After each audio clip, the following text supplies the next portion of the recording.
Saudari-saudaraku yang terkasih, berjumpa kembali bersama saya Romo Antoro dalam Renungan Harian Minggu 31 Juli. Hari Minggu Pekan Biasa ke-18. Semoga kita bersama keluarga, komunitas kita, selalu dalam keadaan baik, sehat, dan tetap bersemangat. Hari ini kita bersama-sama akan diajak untuk merenungkan Injil Suci menurut Lukas bab 12 ayat 13 sampai 21. Marilah kita mengawali renungan kita dengan tanda kemenangan Kristus. Dalam nama Bapa dan Putra dan Roh Kudus. Amin. Ketika Yesus mengajar orang banyak, salah seorang dari orang banyak itu berkata kepadanya, "Guru, katakanlah kepada saudaraku, supaya ia berbagi warisan dengan aku." Tetapi Yesus berkata kepadanya, "Saudara, siapakah yang telah mengangkat aku menjadi hakim atau penengah bagimu?" Kata Yesus kepada orang banyak itu, "Berjaga-jagalah dan waspadalah terhadap segala ketamakan. Sebab, walaupun seorang berlimpah-limpah hartanya, hidupnya tidak tergantung dari kekayaannya itu." Kemudian Yesus mengatakan kepada mereka perumpamaan berikut. Ada seorang kaya, tanahnya berlimpah hasilnya. Ia bertanya dalam hatinya, "Apakah yang akan kuperbuat? Sebab aku tidak mempunyai tempat untuk menyimpan segala hasil tanahnya." Lalu katanya, "Inilah yang akan kuperbuat. Aku akan merombak lumbung-lumbungku, lalu mendirikan yang lebih besar, dan aku akan menyimpan di dalamnya segala gandum serta barang-barangku. Sesudah itu aku akan berkata kepada jiwaku, 'Jiwaku, ada padamu banyak barang, tertimbun untuk bertahun-tahun lamanya. Beristirahatlah, makanlah, minumlah, dan bersenang-senanglah.' Tetapi Allah bersabda kepadanya, 'Hai orang bodoh, pada malam ini juga jiwamu akan diambil daripadamu. Bagi siapakah nanti apa yang telah kau sediakan itu?' Demikianlah jadinya dengan orang yang menimbun harta bagi dirinya sendiri, tetapi ia tidak kaya di hadapan Allah." Demikianlah sabda Tuhan. Terpujilah Kristus. Saudari-saudaraku yang terkasih, dalam terang iman Kristiani, hidup kita ini sejatinya adalah perjalanan kembali kepada Allah yang Maha Kuasa, Sang Pencipta.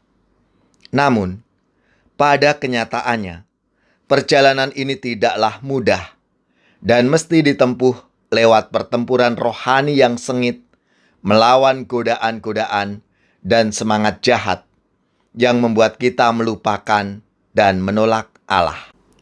Seorang rahib dan teolog mistik Kristiani, Evagrius Ponticus, menguraikan adanya 8 godaan utama yang menyebabkan pikiran dan hati manusia itu mudah luntur, menjadi buta, dan membiarkan diri dikuasai oleh hawa nafsu dan nafsu jahat.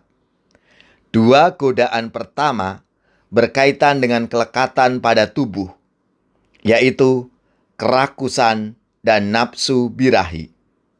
Lalu 4 godaan berikutnya berkaitan dengan harta milik, yaitu ketamakan, kemurungan, kemarahan, dan kemalasan. Sedangkan 2 godaan terakhir berkaitan dengan harga diri, yaitu kesombongan dan rasa gengsi. Saudari-saudaraku yang terkasih, pesan sabda Tuhan hari ini adalah supaya orientasi hidup kita tetap terarah pada Allah dan tidak melekat pada tubuh, harta milik, dan harga diri. Oleh karena itu, dalam bacaan yang kedua, Santo Paulus mengajarkan 2 hal penting kepada jemaat di Kolose dalam proses pertobatan dan pertumbuhan hidup beriman, yaitu ora et labora, berdoa dan berkarya. Di satu sisi, jemaat Kolose diajak untuk bertekun dalam latihan rohani, yaitu doa dan kontemplasi untuk mengatasi segala godaan. Meski didorong untuk terus-menerus mencari dan memikirkan perkara yang di atas, supaya ingatan akan Allah terjaga dan iman serta cinta akan Tuhan Yesus semakin bertumbuh dan berbuah.